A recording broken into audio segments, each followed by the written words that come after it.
नमस्कार मित्रों, युवा साधु युवा संस्कृत स्पेस के इस YouTube चैनल पर मैं विमलेश आप सभी का हार्दिक स्वागत करता हूं।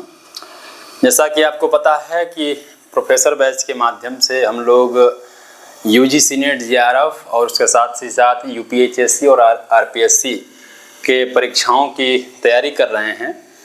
तो इसमें जो UGC नेट JRF के पाठ्यक्रम 8 में जो आपके विशिष्ट अध्ययन में जो साहित्य दर्पण लगा हुआ है उसके हम लोग जो टॉपिक लगे हैं उस पर हम लोग चर्चा कर रहे हैं।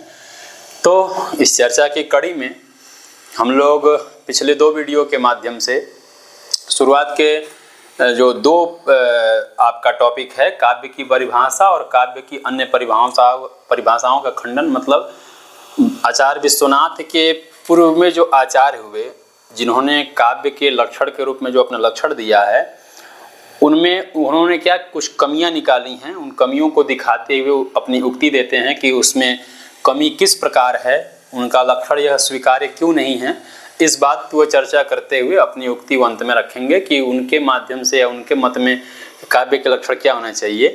तो इस कड़ी में लास्ट वीडियो में आप लोग देखे होंगे कि हम लोग चूँकि वो मम्मट से शुरू करते हैं, मम्मट के काव्य के लक्षण का उन्होंने खंडन करते हुए फिर उसी लपेटे में और लोग का भी खंडन किया है। तो आप देखे होंगे लास्ट वीडियो में हम लोग सबसे पहले उन्होंने अदोसौ पद और सगुणौ पद और अदोसौ पद क्यों नहीं रखना चाहिए, सगुणौ क्यों नहीं कहना चाहिए, मतलब शब्द और अर्थ सगुणौ विशेषण युक्त क्यों नहीं कहना चाहिए और अनलंकृत ही क्यों नहीं कहना चाहिए। तो इसी कड़ी में जो यहाँ देख रहे होंगे आप अनलंकृत ही पुनः क्वापि, यह भी आप कह रहे हैं तो यह भी आपका निरस्त है। इस प्रकार से मम्मट आचार्य मम्मट के काव्य के लक्षण का वो अपना तर्क दे करके खंडन करते हैं।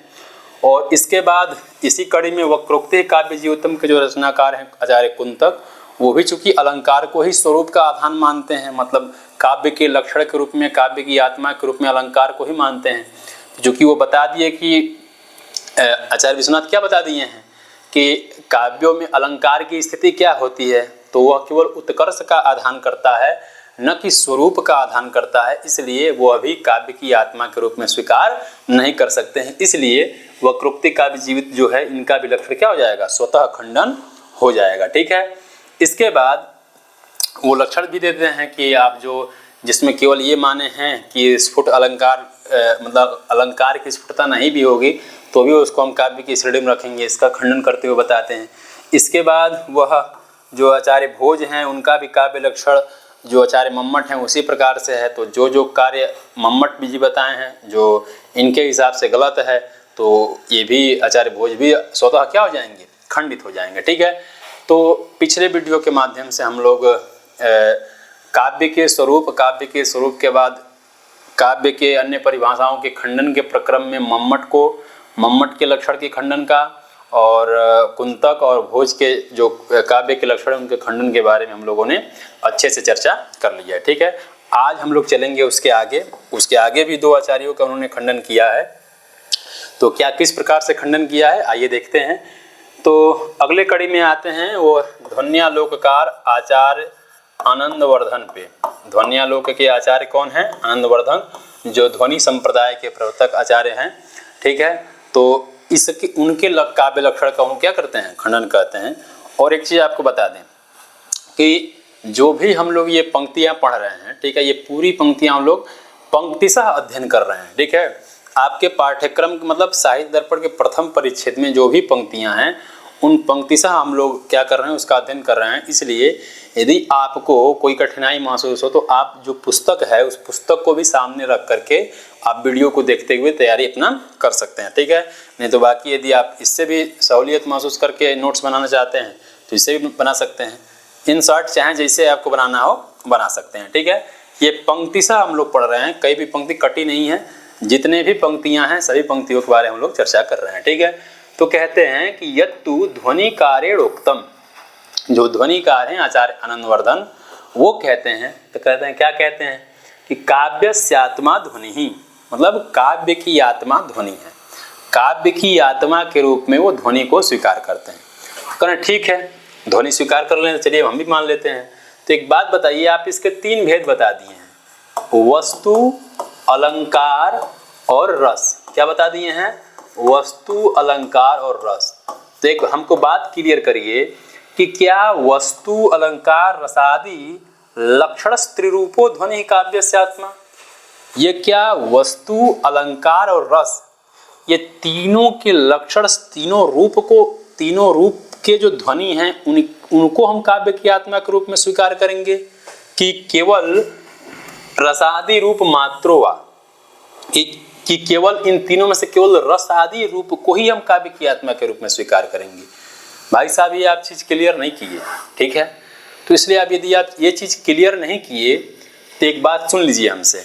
तो क्या सुनाते हैं? कहना कि नाद्य प्रहेलिकादौ अतिव्याप्ते है। आद्य मतलब जो आदि के हैं, आदि के कौन कौन? मतलब वस्तु और अलंकार, इसको भी यदि आप काव्य की आत्मा जो ध्वनि मान रहे हैं उसमें भी यदि इसको आप स्वीकार कर रहे हैं, किसको? वस्तु और अलंकार को यदि आप स्वीकार कर रहे हैं तो इसमें अतिव्याप्ति नामक दोष हो जाएगा।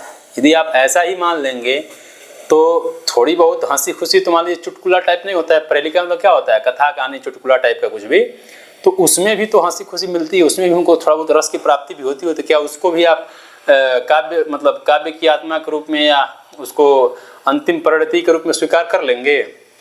तो कह रहे हैं कि इसलिए यह जो आपका मतलब लक्षण है ना, ये अतिव्याप्ति नामक दोष से ग्रसित हो जाए। किस दोष से? अतिव्याप्ति नामक दोष से ग्रसित होगा। क्यों? अतिव्याप्ति किसे कहते हैं? तो देखिए, लक्ष्य से जो लक्षण लक्ष्य में तो जाए ही, और साथ ही साथ जो उसके अलक्ष्य हों, मतलब जहाँ उसको नहीं भी जाना चाहिए वहाँ भी चला जाए, उसको क्या कहते हैं? हम अतिव्याप्ति नामक दोष कहते हैं। मान लीजिए हमको सीधा जाना है रास्ते में, ठीक है, मतलब कोई चीज़ सीधे जा रही है, नट बोल्ट उसका टाइट नहीं है, सीधे सीधे चले जाए, कभी दाएं घसक जा रही है, कभी बाएं घसक जा रही है, तो इसका मतलब एक चीज़ उसका फिक्स नहीं है, वो कहीं भी घसक जा रही है। तो क्या उसको एक कह सकते हैं कि इस रोड पे दौड़ने वाली इसी रोड विशेष के लिए बनी है? ऐसा नहीं कह सकते हैं, क्योंकि ये ऐसी गाड़ी है ना कि कहीं भी जा सकती है। जो बाइक होती है वो आप जो खेतों में जो बांध नहीं होते हैं उससे भी दौड़ा सकते हैं, फोर व्हीलर थोड़ी दौड़ा सकते हैं। तो फोर व्हीलर इतना है कि रोड पे ही चलेगी, लेकिन जो मोटरसाइकिल है वो अतिव्याप्ति नामक दोष से ग्रसित है। क्यों? रोड पे चलने के साथ, लक्ष्य तो रोड पे ही चलना है, लेकिन रोड पे चलने के साथ बांध पे भी उतर जाती है। खैर उसको भी लोग रोड मानते हैं, लेकिन आधिकारिक रूप से रोड थोड़ी ना कहते हैं उसको। तो इसीलिए लक्ष्य के साथ साथ अलक्ष्य में भी जो चला जाए वह अतिव्याप्ति नामक दोष होता है। तो इसलिए प्रहेलिका इत्यादि में भी आपका जो लक्षण है वो चला जाएगा, इसलिए यह अतिव्याप्ति नामक दोष से ग्रसित होगा। ध्यान रखिए, अदोसौ पद में भी जो बताए थे वह क्या बताए थे कि यदि आप अदोसौ पद मानेंगे तो यह क्या किससे है? मतलब अव्याप्ति नामक दोष से ग्रसित है, ठीक है? तो इसलिए वो अव्याप्ति, यह अतिव्याप्ति, ध्यान रखिएगा। आगे कह रहे हैं कि द्वितीय चेत ओमिति ब्रोमा।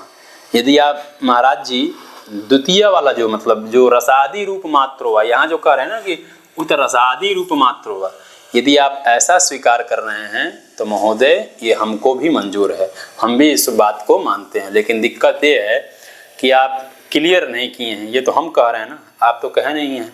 तो इसलिए ऐसा आप सोच के किए होंगे तब तो जाए अच्छी बात है, नहीं तब तो भाई मामला थोड़ा सा डिस्टर्ब है, ठीक है? तो इसलिए ये वह बात क्लियर करते हैं कि आपके भी लक्षण में कुछ गलतियां हैं, ये आप क्लियर नहीं किए हैं कि तीनों लक्षण से युक्त जो काव्य की आत्मा उसको मानेंगे कि द्वितीय को मानेंगे, मतलब रसादि रूप को ही केवल मानेंगे।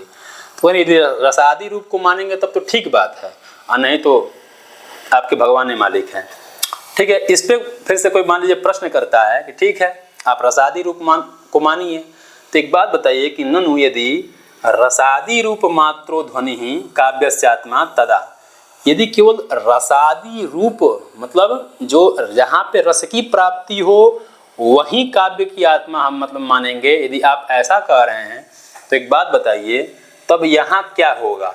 मतलब यहाँ ये प्रश्न कोई कर रहा है, ठीक है? क्या कर रहा है? प्रश्न कर रहा है। तो देखिए ये प्रश्न में एक श्लोक का उदाहरण देते हैं, बताते हैं पहले। देखिए ये प्राकृत भाषा में लिखा है और इसी का यह संस्कृत है, ठीक है? तो कई बार ये दोनों इसलिए दे दिए हैं कि कई बार परीक्षाओं में क्या होता है ना कि प्राकृत वाला अंश दे करके पूछ लेता है कि यह किसका उदाहरण है या किस विषय में आया है या किसके खंडन के प्रक्रम में इसका प्रयोग किया गया है, ठीक है? तो आनंदवर्धन के खंडन में प्रयोग किया गया है। तो यह मतलब इस तरह से पूछ ले तो मान लीजिए ये समझ के तो आप मान लीजिए लगा दें, लेकिन मान लीजिए अगर प्राकृत वाला दे दे तो कन्फ्यूज हो जाएगा। तो इसलिए आप शुरू से देगा ही तो कम से कम अत्ता एथड़ी मज्जे यहाँ तक तो आप एकदम क्लियर रखिएगा, बाकी इस पे रखिएगा। ठीक है, तो इस पे प्रश्न पूछते हैं। ठीक है, तो प्रश्न देख, पहले इसका भाव जान लेते हैं। प्रश्न क्या है? यदि आप रसादी रूप मात्र को ही काव्य की आत्मा के रूप में स्वीकार कर रहे हैं तो फिर इसका क्या होगा कालिया? तो कह रहे हैं, इसका पहले भाव समझ लीजिए। कह रहे कि स्वश्रु अत्र निमज्जति, मतलब कोई नायिका है और नायिका किसी मतलब एक मोहल्ले में रह रहे हैं सब, और वो अपने घर में रह रही है, उसका जो बॉयफ्रेंड है, जो उपपति है, वो उसी कॉलोनी में कहीं अगल बगल घर में रह रहा है। तो नहीं होता है कि पारिवारिक जो लोग हैं वो जानते हैं एक दूसरे को, आके एक दूसरे घर में चाय पानी सब करते हैं सब, लेकिन दोनों के बीच में चल क्या रहा है ये नहीं जान पा रहे हैं सब। लेकिन कुछ इन लोगों के मन में रहा होगा कि चलिए भाई आज कुछ कार्यक्रम इत्यादि चले तो कुछ प्लान करते हैं, तो दिन में बुलाई रहती है अपने घर पे, तो बता देती है। क्या कहती है इसका भाव ध्यान लीजिए। कहती है कि स्वश्रु अत्र निमज्जति अत्राह दिवसकम प्रलोक्य मापतिक्रात्यंधक सय्यायाम मणिमक्षंसी। मतलब हे रात्रि के अंधा बाबू, देखिए दिन में ही आकर के देख लो कि स्वश्रु अत्र निमज्जति, इसका पति बाहर कमाने गया है, तो कह रहे सास मेरी यहाँ सोती है, ठीक है, और अत्रा हम और मैं यहाँ सोती हूँ। दिन में ही आंख खोल के अच्छे से देख लो, क्योंकि सैया या ममनिमक्षण, ये नहीं कि हम यहाँ सोए आकर के डायरेक्ट यहीं पे कूद जाना। ठीक है, मतलब ये कहना चाह रही है कि ये क्लियर कर लो कि हम मतलब थोड़ा सा उसको कन्फ्यूजन रहा होगा, तो कन्फ्यूजन को दूर कर रही है कि भाई यहाँ हम सोते हैं और यहाँ मेरी सास सोती है, तो इस चीज़ को तुम अच्छे से दूध का दूध और पानी का पानी कर लो, ताकि लास्ट में जो आओ तो कहीं लाठी उठी ना खाना पड़े। तो कह रही है, तो इस श्लोक के माध्यम से क्या पता चल रहा है कि भाई वह क्या कर रही कि मतलब यहाँ मैं सोती हूँ, यहाँ मेरी सास सोती है। इस श्लोक के माध्यम से तो यही मतलब कभी मतलब जनवाने का प्रयास कर रहा है, हमको बस यही पता भी चल रहा है। तो केवल मेरी यह सैया है, यह जो वस्तु है, यह जो द्योतन है, इस श्लोक के माध्यम से यह पता चल रहा है। ठीक है, और कुछ तो बात है नहीं।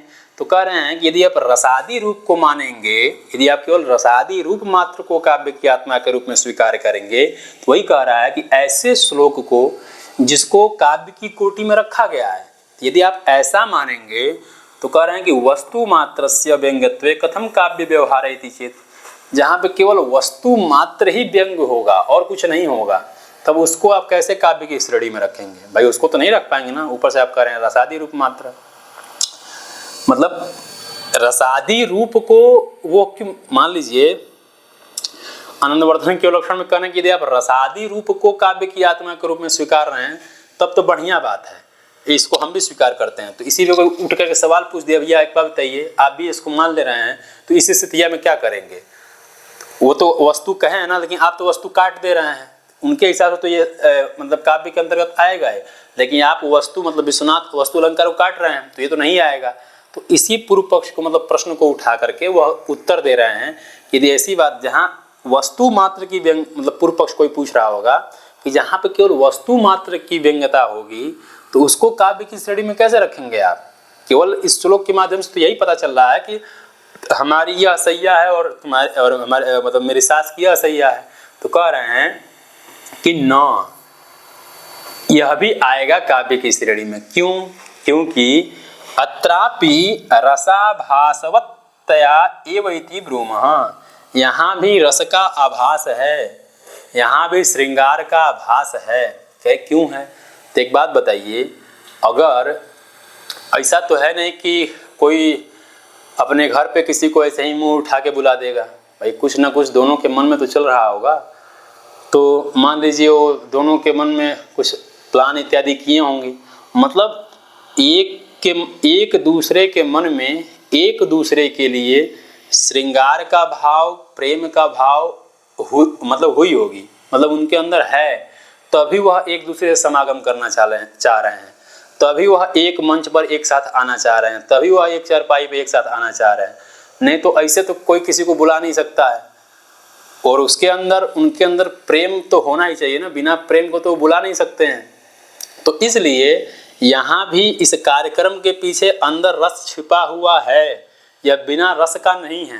तो इसलिए आप इस श्लोक को पढ़ करके आनंद ले सकते हैं कि अच्छा मतलब क्लियरिटी हमारी दूर हो रही है कि भाई जो मतलब कन्फ्यूजन हमारा बना हुआ है कि साला आएंगे तो बैठेंगे किस पे, मतलब समझ रहे हैं ना। तो ये चीज़ है, इसमें रस छिपा हुआ, इसलिए रसादी रूप को ही आप काव्य की आत्मा के रूप में स्वीकार करेंगे तो ही वह सही माना जाएगा। ठीक है, तो इस प्रकार से वह इसमें भी काव्य की आत्मा के रूप में स्वीकार करते हैं। कहते नहीं तो यदि आप ऐसा नहीं मानेंगे, यदि आप केवल इस तरह मानेंगे कि वस्तु व्यंग, तब तो हर चीज में हर जगह पे ही व्यंग मतलब व्यंजित होना शुरू हो जाएगा। कैसे, कि अन्यथा देवदत्तो ग्रामम याति, देवदत्त ग्राम को जाता है। मान लीजिए देवदत्त बड़का आदमी होगा कोई, जो राजा टाइप के लोग होते हैं, वो भाई ये तो कहते हैं कि मतलब राजा जा रहे हैं, ठीक है, तो राजा जा रहे हैं तो कहते तो राजा जा रहे हैं, लेकिन राजा अकेले नहीं जाते हैं, उनके पीछे तो उनके भृत्य उनके सेवक भी चलते हैं। तो क्या ये हम मान लें कि राजा के साथ साथ जो उनके भृत्य चल रहे हैं वो व्यंग्य हो रहे हैं, मतलब वो व्यंग्य के माध्यम से जान रहे हैं, ऐसे नहीं जान रहे। तो भाई सामान्य सी बात है कि राजा चलेगा तो अकेले थोड़ी नहीं चलेगा। तो क्या आप उसके साथ जो भृत्य चल रहे हैं उसको भी व्यंग्य मानेंगे? यदि आप ऐसा मानेंगे तो उस स्थान पे भी ऐसे वाक्यों में भी व्यंग्य मानना पड़ेगा। इसलिए जहाँ पे रस का आभास होगा, वहां पे जहाँ व्यंग्य होगा, उसी को हम काव्य की आत्मा के रूप में स्वीकार करेंगे। वही कह रहा है कि देवदत्तो ग्रामम याति वाक्येतद् भृत्यस्य तद अनुसरण रूप व्यंग्य वाक्य गतेरपि काव्यत्वम स्यात्। ठीक है, उसको भी काव्य मानना पड़ेगा। ठीक है, यदि अस्तु इति चेत, यदि है तो ऐसा नहीं होना चाहिए। क्यों?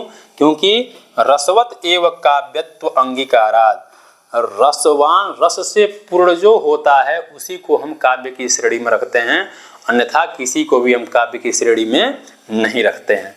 ठीक है, तो उम्मीद करते हैं ये चीज़ें आपको क्लियर हुई होंगी।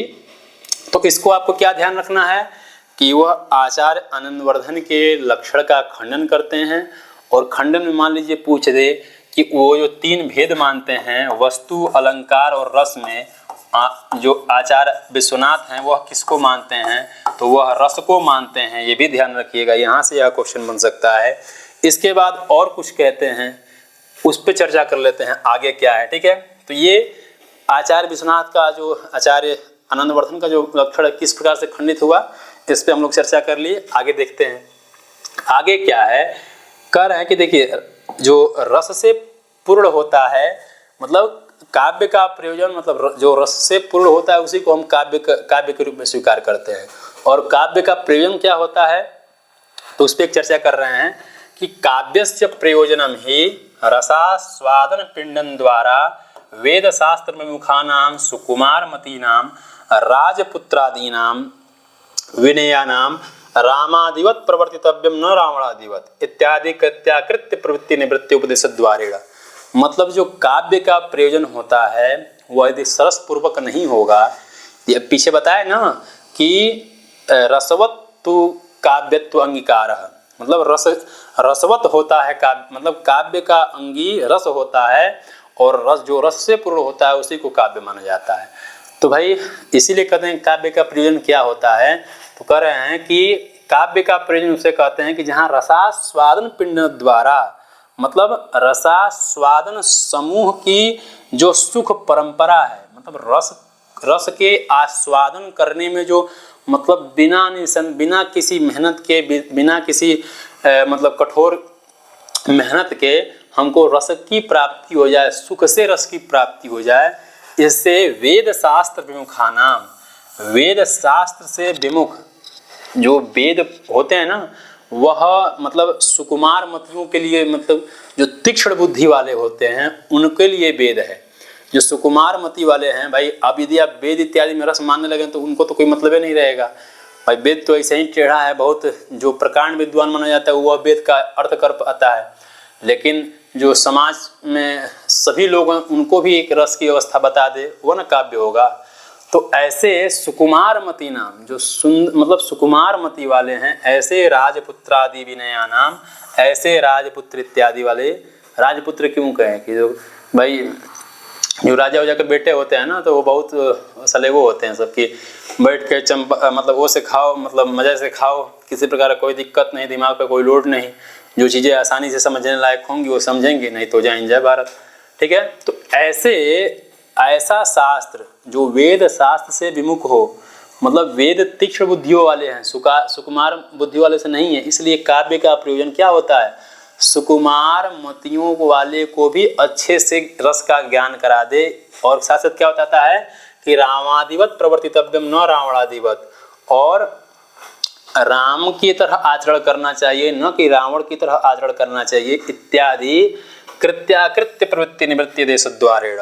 इस प्रकार से धर्म में हमको कैसे पढ़ना चाहिए और अधर्म से कैसे निकलना चाहिए, इस प्रकार से जो उपदेश करता है वही काव्य का प्रयोजन होता है। इसलिए काव्य में रस की प्रधानता होती है। ठीक है, तो ये परीक्षा की दृष्टि से खैर इम्पोर्टेंट नहीं है उतना खास, लेकिन चूंकि प्रसंगवश आ गया है तो इसकी क्लियरिटी जरूर है। मान लीजिए यहाँ से घुमा के कुछ और वो प्रश्न पूछ ले तो आपको कठिनाई ना हो। ठीक है, अब देखिए आगे प्रश्न आएगा कैसे। अब कह रहे हैं कि उसी बात को लेकर कह रहे हैं, इसलिए ये दे दिए कि काव्य क्या होना चाहिए, रसवत होना चाहिए, रस से परिपूर्ण होना चाहिए। तो उसी बारे में 2-3 उक्तियाँ दे रहे हैं। ठीक है, क्या उक्तियाँ दे रहे हैं कि रस की प्रधानता काव्य में क्यों माना जाता है। अब कह रहे हैं कि तथा च आग्नेय पुराणे प्युक्तम, जैसा कि आपको बताया ना कि संस्कृत वाङ्मय के लिए गूगल है अग्नि पुराण। अग्नि पुराण में ऐसी कोई भी बात नहीं है जिसकी चर्चा अग्नि पुराण में नहीं आई हो। ठीक है, तो इसलिए अग्नि पुराण में भी आया है कि वाग वैदग्ध्य प्रधानेपि रस एवात्र जीवितम, वाणी की कितनी भी विदग्धता हो, ठीक है, उसमें रस एवात्र जीवितम, उसमें रस की ही प्रधान, मतलब और वह वाणी रसवत नहीं हो, उसमें कोई रस न हो तो उसका कोई मतलब नहीं रहता, मतलब रस से ही परिपूर्ण होना चाहिए। तो ये बात भी बता रहा है कि काव्य में रस की क्या अवस्था होती है, कौन सा स्थान होता है। तो यहाँ से प्रश्न ये पूछ सकता है कि यह बात किस पुराण में, क्योंकि आपके पाठ्यक्रम में पुराण भी लगा हुआ है, तो चूंकि वहाँ से यहाँ से तो पूछ ही सकता है ना कि भाई पाठ्यक्रम तो आपके आइए है, तो ये पूछ सकता है कि वाग वैदग्ध्य प्रधानेपि रस एवात्र जीवितम, यह किस पुराण से लिया गया है। या ये पूछ सकता है कि यह वाग वैदग्ध्य प्रधानेपि रस एवात्र जीवितम, यह किसके खंडन के बीच में आया है। ठीक है, तो आनंदवर्धन, इस प्रकार से बात को ध्यान रखिएगा। ठीक है, तो वाग वैदग्ध्य प्रधानेपि रस एवात्र जीवितम। ठीक है, उसके बाद कह रहे हैं कि व्यक्ति विवेकारेण अभियुक्तम, जो व्यक्ति विवेक के रचनाकार हैं आचार्य महिम भट्ट, व्यक्ति विवेक के रचनाकार कौन है, आचार्य महिम भट्ट, वो भी कहते हैं कि काव्यास्यात्मनि अंगिनी रसादि रूपे न कस्यचित् विमतिः, काव्य की आत्मा के रूप में रस को ही माना जाता है।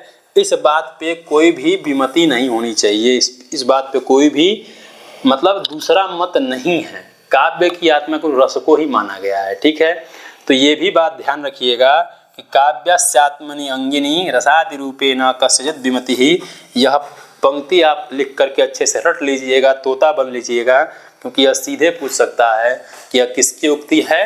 तो महिम भट्ट तो आपके सिलेबस में लगे नहीं है, तो पूछ देगा तो आप ये कहेंगे कि भाई आउट ऑफ सिलेबस है, आउट ऑफ सिलेबस नहीं है, यहाँ से प्रश्न पूछा हुआ है। ठीक है, और किस प्रसंग के दौरान कौन सी बात आ रही है, इस बात को भी अच्छे से ध्यान रखिएगा। ठीक है, उसके बाद करेंगे ध्वनिकारेण अपि उक्तम, ध्वनिकार भाई साहब आप खुदे बोले हैं, क्या बोले हैं कि न ही कवेः इति वृत्तिमात्र निर्वाहेण आत्मपदलाभः इतिहासादेह इति तत्सिद्धे, कवित्व की शक्ति केवल इतने मात्र से नहीं मानी जाती है कि आप किसी के इतिवृत्त मात्र का निर्वहन कर दें, किसी कथा को ही आप लिख दें, किसी के बारे में ही आप बता दें, तो इसी से कवित्व की प्राप्ति या कवित्व का यश नहीं प्राप्त हो जाता है। यह तो बात आपको इतिहास और इतिहास पुराण में ही प्रसिद्ध मिलेगा। भाई कोई कभी कहीं वहाँ से आरस थोड़ा लेके आता है, भाई कोई ना कोई चर्चा, कोई हर बात इतिहास पुराण में चर्चित रहता है, तभी ना उसको आधार बना कर काव्य लिखता है।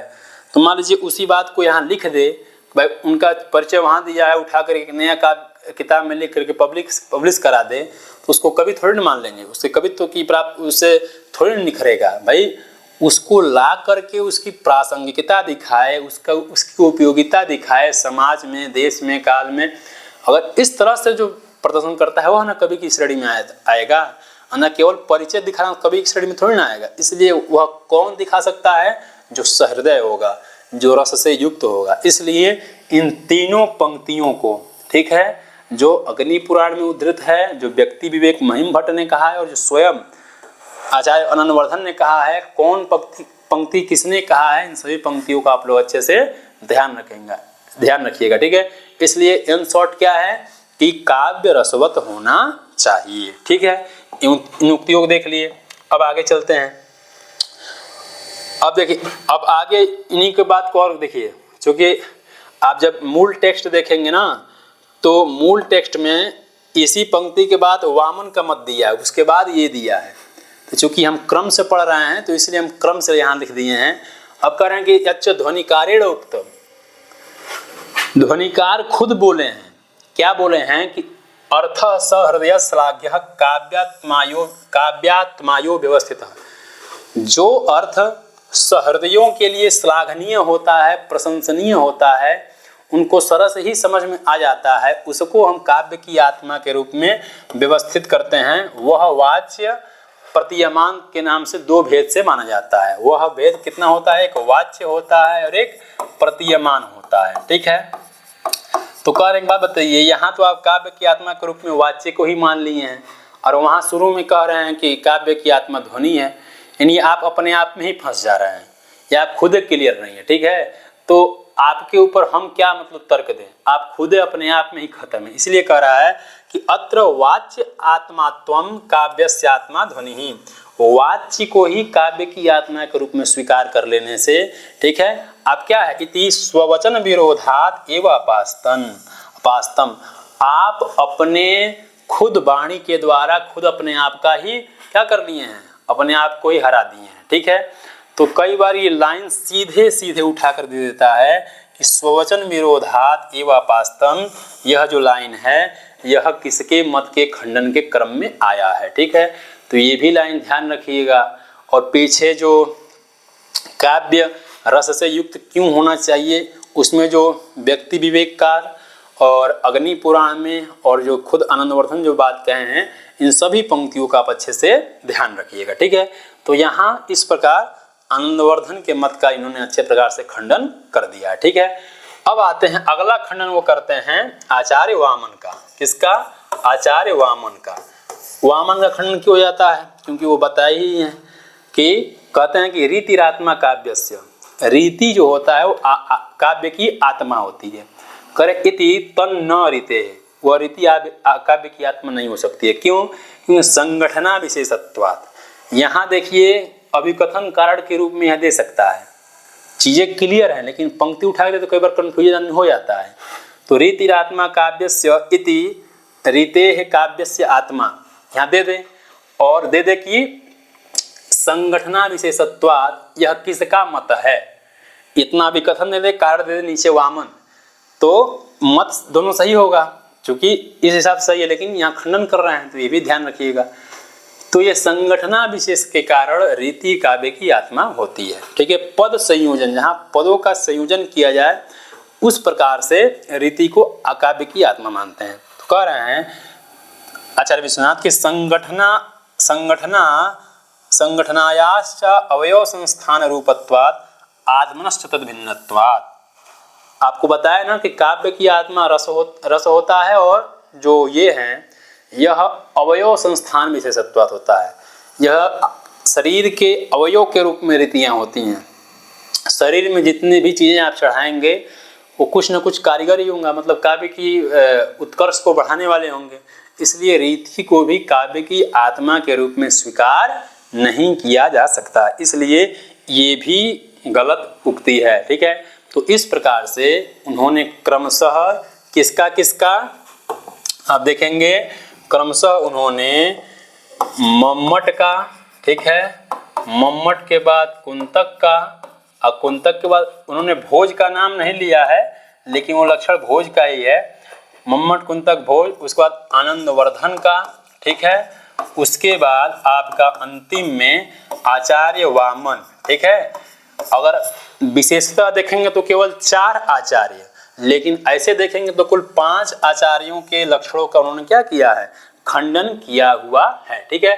तो इस प्रकार से यहाँ पे आपका जो काव्य की अन्य परिभाषाओं का खंडन नामक जो टॉपिक लगा हुआ है, यहाँ पे आकर के क्या होता है, पूर्ण होता है। काव्य की आत्मा, काव्य की अन्य परिभाषाओं का खंडन नाम का जो टॉपिक है यहाँ पे पूर्ण होता है, और इससे जो भी प्रश्न बन सकते हैं उस पर भी हम लोगों ने चर्चा कर लिया है, इसलिए इसको आप अच्छे से देख करके तैयार कर लीजिएगा। अब अगला टॉपिक है उसके जस्ट पहले ही, क्या, काव्य की परिभाषा। काव्य की परिभाषा आचार्य विश्वनाथ क्या दिए हैं, अब ये भी देख लीजिए। तो उस पर आते हैं, कह रहे हैं कि तत्किम पुनः काव्यमिति उच्यते। कहेंगे एक बात बताइए, इतना आप लताड़ दिए सब लोगों को, तो काव्य की आत्मा कहेंगे किसे, किसको कहेंगे यार? सबको तो आप नकारी दे रहे हैं। तब कह रहे हैं कि वाक्यम रसात्मकम काव्यम, रसात्मकम वाक्यम काव्यम। जो रसात्मक वाक्य होता है उसको हम काव्य की श्रेणी में रखते हैं। क्यों? क्योंकि रस जो होता है वो काव्य की आत्मा होती है, और आत्मा के ही अंदर सभी चीजें विद्यमान रहती है, ठीक है। कारण जहाँ रहेगा तो कार्य तो अपने आप स्वतः ही आ जाएगा, ठीक है। तो ये आचार्य विश्वनाथ के मत का अपना काव्य का परिभाषा है, ठीक है।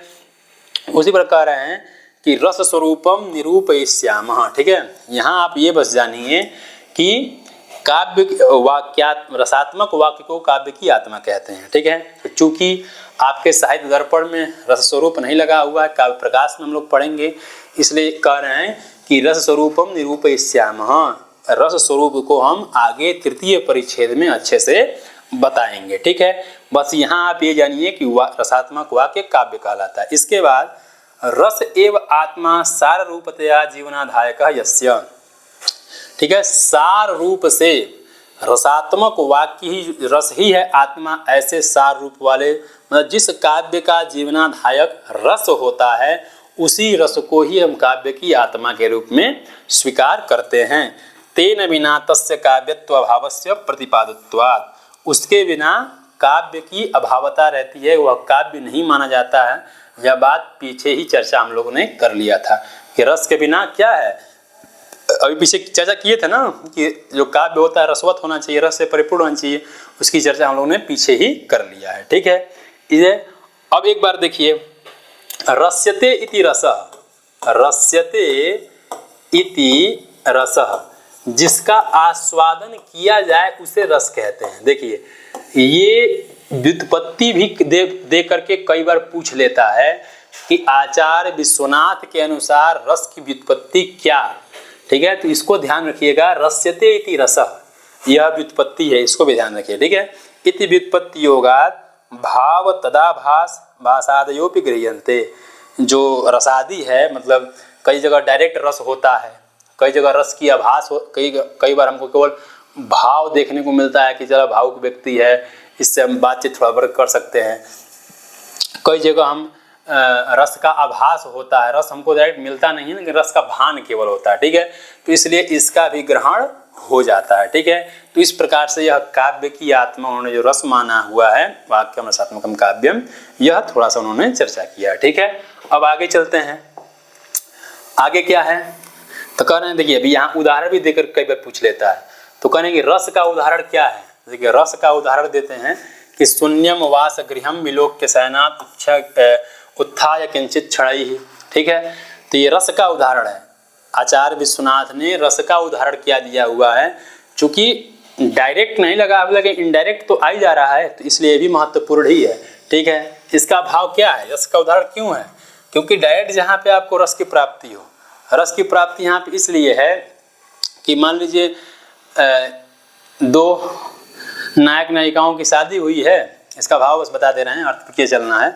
दो नायक नायिकाओं की शादी हुई है, और शादी हुई है, दोनों अपने कमरे के अंदर चले गए हैं, कमरे में चले गए हैं, और उसका जो पति है, नायक है, वो एकदम अच्छे प्रकार से गहरी नींद में सो गया है, और जो उसकी वाइफ है वह उसको देखती है, मतलब कि एकदम गहरी नींद में देख करके पूरा जो कमरा रहता है अपने, चूँकि पहले तो अपनी सखियों से घिरी रहती थी, उसी में उससे नैन मटक्का करती थी, लेकिन चीज़ें हो नहीं पाती थी, तो वो अपनी सखियों से रहित देखती है, मतलब यहाँ कोई भी नहीं, एकदम सुनसान स्थिति है, तो जा कर के क्या करती है, उससे लिपटती है, मतलब अपने, मतलब वो तो समझ लेती है कि भाई ये तो गहरी नींद में सोया है, अब कुछ मतलब होगा है नहीं, तो थोड़ा बहुत हम कार्यक्रम आगे कर लेते हैं, तो अपना काम आगे करती है, वह जा कर के उसकी माथा चूमती है। इसी कड़ी में वो क्या होता है, गंडस्थल को चूमती है, तो वह जो उसका पति रहता है वो जग जाता है।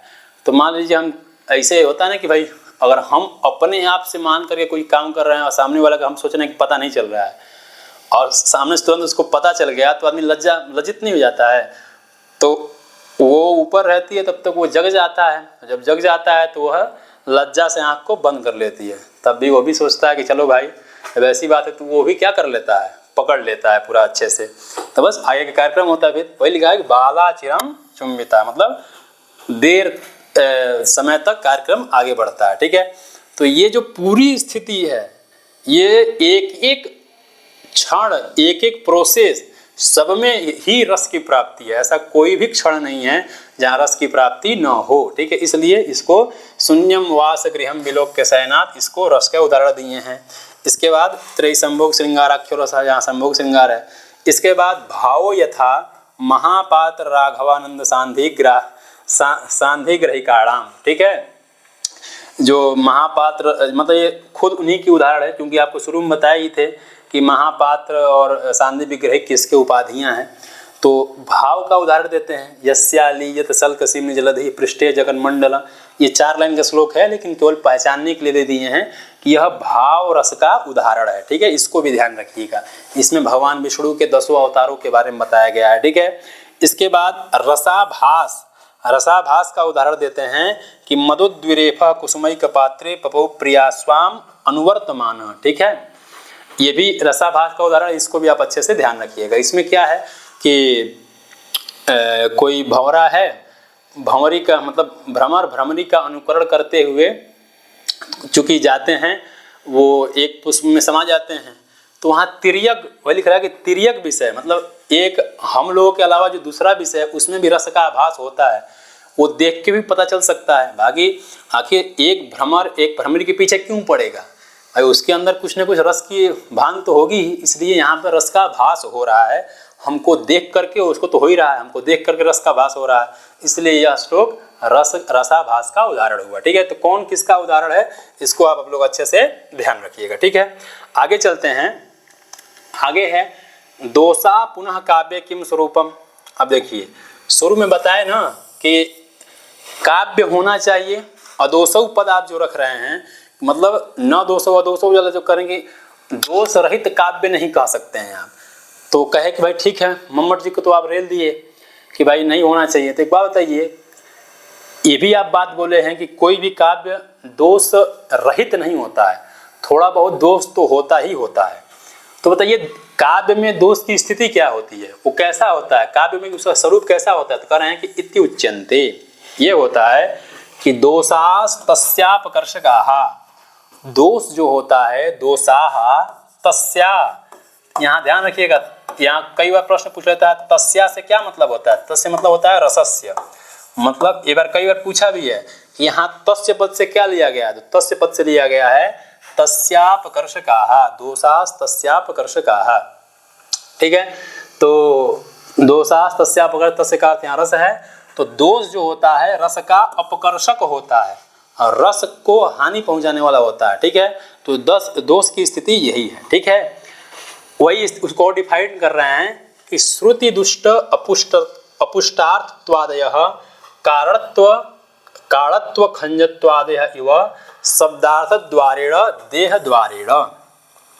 जिस प्रकार से कारणत्व होता है, खंजत्व होता है, वह शरीर के माध्यम से आत्मा को थोड़ा सा नीचे करता है। मान लीजिए कोई व्यक्ति सुसज्जित हो, उसमें थोड़ा बहुत कोई कमी आ गई हो, तो इसका मतलब ये थोड़ी नहीं उसको हम पूरा मान लेते हैं, लेकिन थोड़ी बहुत उसके मतलब उत्कर्ष में थोड़ी न्यूनता आती है, थोड़ा बहुत दिक्कत होती है।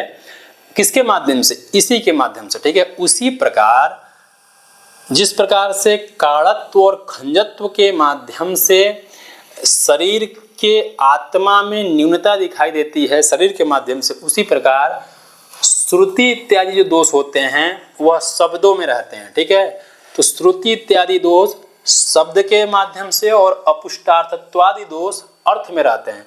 तो यह अर्थ के माध्यम से क्या करते हैं, डायरेक्ट नहीं लेकिन शब्द और अर्थ के माध्यम से काव्य की आत्मा को निरसित करते हैं, परिवसित करते हैं, उसको खंडित करते हैं, थोड़ा बहुत उसके चमत्कार में कमी लाते हैं। ठीक है, उसके बाद कह रहा है कि व्यभिचारी भावादेहे स्वशब्द वाच्यत्वादय मूर्खत्वादय इव। ठीक है, जो जिस प्रकार से कोई मूर्ख होता है, अब मान लीजिए सामने किसी को मूर्ख कह दे तो मूर्ख तो कहेंगे तो डायरेक्ट ना उसकी आत्मा को ठेस पहुंचेगा। ऐसा तो है नहीं कि किसी काम को देख करके एक मूर्ख होता है, किसी को हम ऐसे कह देते हैं। ठीक है, तो चूंकि उसके डायरेक्ट मूर्ख कह रहे हैं तो साक्षात उसके आत्मा को खंडित कर रहा है। ठीक है, तो इसलिए जो श्रुति और अपुष्ट होता है वो शब्द और अर्थ के माध्यम से काव्य की आत्मा मतलब शरीर की आत्मा को थोड़ा सा मतलब लज्जित करते हैं, मतलब उसको चमत्कार थोड़ा कम करते हैं।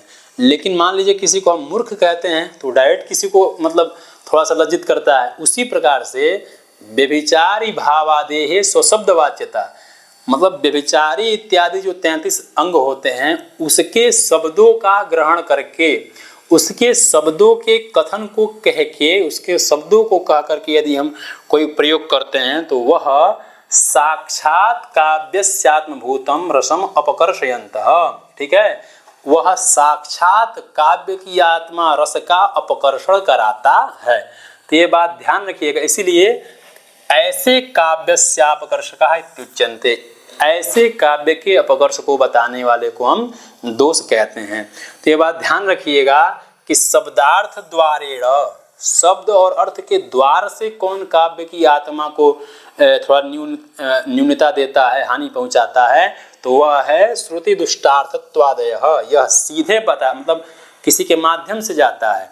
और व्यभिचारी भावादेहे स्वशब्दवाच्यात्वादय साक्षात काव्यस्यात्मभूतम, यह साक्षात अपना काम करता है। तो कौन द्वार के माध्यम से, कौन साक्षात करता है, इसको भी आप लोग क्या करिएगा, स्पष्ट रखिएगा। ठीक है, एसाम विशेषोदाहरणानि वक्ष्यामः, इसका वर्णन 7वें परिच्छेद में कौन कैसा विशेष दोष है इसका करेंगे, क्योंकि आपके सिलेबस में नहीं लगा है तो ये कटिंग है। ठीक है, इसके बाद कह रहे हैं कि गुणादयः किम स्वरूपा, गुण की स्थिति क्या है काव्य में वो बता रहे हैं। कह रहे हैं कि उत्कर्ष हेतवः प्रोक्ताः गुणालंकार रीतयः। बताया ना कि गुण अलंकार रीति ये सब क्या हैं, काव्य के उत्कर्षाधायक तत्व हैं, काव्य को उत्कर्ष बढ़ाने वाले तत्व हैं। ठीक है, तो यह स्वरूपाधायक नहीं है, वही लक्षण भी दे दिए, तो लक्षण याद ध्यान से याद रखिएगा। ठीक है, गुणालंकार रीतयः कैसा प्रोक्ता, तो उत्कर्ष हेतवः। ठीक है, उसी को कह रहे हैं कि जिस प्रकार से एक शरीर को अलंकार, अलग अलग चीजें आपको आप जब पहनेंगे तो आपकी जो शरीर है उसमें और 4 चांद लग जाएगा, उसकी स्थिति और बढ़ जाती है। तो काव्य की आत्मा रस तो होती है, ठीक है, रस होता है, लेकिन उसमें ये सब कैसे कार्य करते हैं, तो कह रहे हैं गुड़ा, इसकी चर्चा पहले हुई भी है। गुड़ा शौर्यादिवत, गुण शौर्य इत्यादि के समान कार्य करता है। क्योंकि शौर्य कहाँ रहेगा, यदि आपके अंदर रस रहेगा, आपके अंदर आत्मा रहेगी, तभी ना आपके अंदर शौर्य रहेगा। मरे हुए व्यक्ति में शौर्य थोड़ा रहेगा। तो लेकिन चूंकि उसी का धर्म है शौर्य, आत्मा का ही धर्म शौर्य है, इसलिए रस, चूंकि काव्य के अर्थ में बात करें तो काव्य की आत्मा क्या होगी, रस। तो रस का धर्म क्या होगा, गुण। अलंकाराः कटक कुंडलादिवत, कटक जिस प्रकार से अलंकारों का धारण करने से शरीर की शोभा बढ़ती है, उसी प्रकार अलंकारों के ग्रहण से काव्य की भी शोभा बढ़ती है। तो कटक कुंडलादिवत होता है। रीति अवयव संस्थान विशेषवत होता है। देहद्वारेण तस्यैव, जिस प्रकार से ये सब चीजें शरीर में शोभादायक होती हैं, उसी प्रकार काव्यस्यात्मभूतम रसम उत्कर्षयन्तः काव्यस्योत्कर्षा इत्युञ्जन्ते। उसी प्रकार काव्य के आत्माभूत रस को यह उत्कर्ष कराने वाले होते हैं, उसमें और 4 चांद लाने वाले होते हैं। ठीक है, यह यद्यपि गुणानाम रस धर्मत्वम, कह रहे हैं बात बताइए कि गुण तो रस का ही धर्म है ना, रस का धर्म है, फिर भी आप गुण शब्द यहाँ पे क्यों कह रहे हैं भाई? जब रस, चूंकि आप देखिए आपको शुरू में बताए होंगे रस के साथ गुण का संबंध अन्वय व्यतिरेक से रहता है। यदि रस रहेगा तो गुण रहेगा, अब रस नहीं रहेगा तो गुण नहीं रहेगा, ठीक है।